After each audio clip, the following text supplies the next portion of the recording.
করায় না, এটার জন্য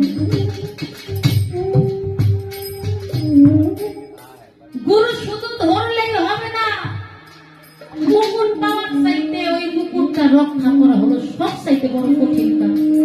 একটা মানুষ যদি 20 বছর পর্যন্ত বয়স পর্যন্ত 30 বছর বয়স পর্যন্ত গুরু না ধরে থাকতে পারে, তার বিশেষ কোনো ক্ষতি হবে না, আমি যদি মনে করি। কিন্তু গুরু ধরার পর যদি একটা দিন সে আমল ছাড়া থাকে, তার জীবনে বড় ক্ষতি হয়ে যাবে।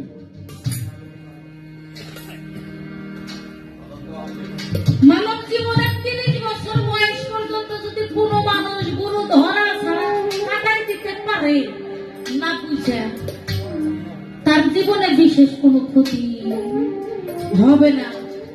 গুরু ধরার পর যদি একটা দিন কেউ সে অবহেলা করে, সেদিন থেকে তার দিনটা যেন কাল দিন হয়ে আছে। তাই হে মানুষ, মুকুট পাওয়াটাই বড় কথা না, যে রাজ্যের জন্য তুমি মুকুটটা পাইলা ওইটা রক্ষা করাই তোমার জীবনে কঠিন কাজ। একজনকে রাজা নির্ধারিত করলে, নির্বাচিত করলে সে রাজা হবে, রাজা হয়ে গেল, আগ পর্যন্ত কোনো ঝামেলা ছিল না, রাজা হইছে, তার দায়িত্বটাই বেড়ে গেছে। ওই মানুষটা আগে যেভাবে চলতো, আমার রফিক সাহেবের হাতে হাত দিয়া, আমার নকুল চান, আমার জালাল চান, আমার মাইনুদ্দিন চান হাতে হাত দিয়া, পরের দিন থেকে ওই মুহূর্ত থেকে ওই মানুষটার মধ্যে তার পূর্বের কোন স্বভাব সে পারবে না।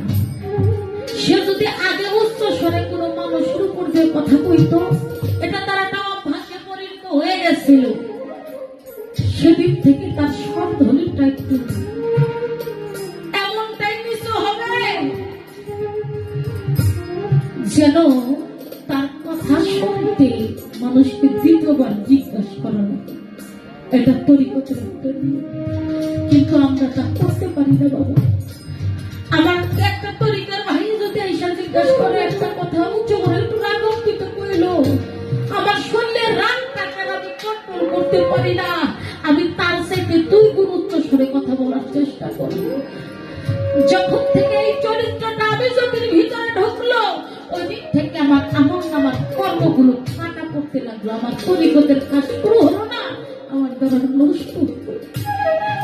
একজন সূক্ষ্ম গুরুর প্রেমিক সে শুধু গুরুকে ছাড়া আর কোনো কিছু ভাবার তার সময় এই জগতে ঢুকে নাই।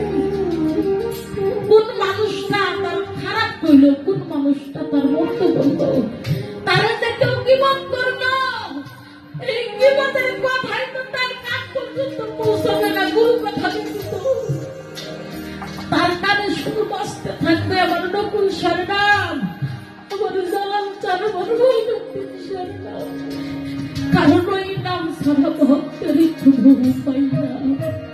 তাই এই জগতের বুকে কোনো মানুষ যদি কোনো শিবকে, কোনো গুরুকে একটা বার ধরতে পারে, আমি মনে করি সেটাই একজনের জন্য। একজন গুরু আর একজন ভক্তের ভালোবাসাটা কখনোই একজনের হইতে পারে না।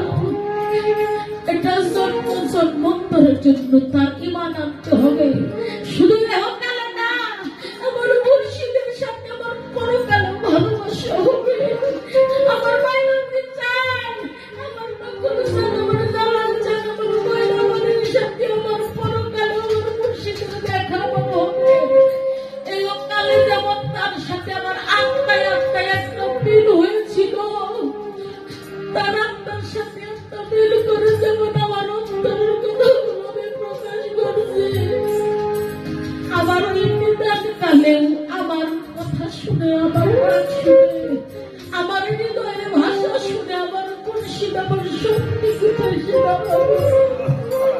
তাহলে এই জগতে গুরু ভক্তের প্রেমটা পরিণত হবে। তাই বাজার ওই প্রেম যেন আমি আমার মুর্শিদের সাথে জন্ম জন্মান্তর ভরে করতে পারি। পাপী দেহ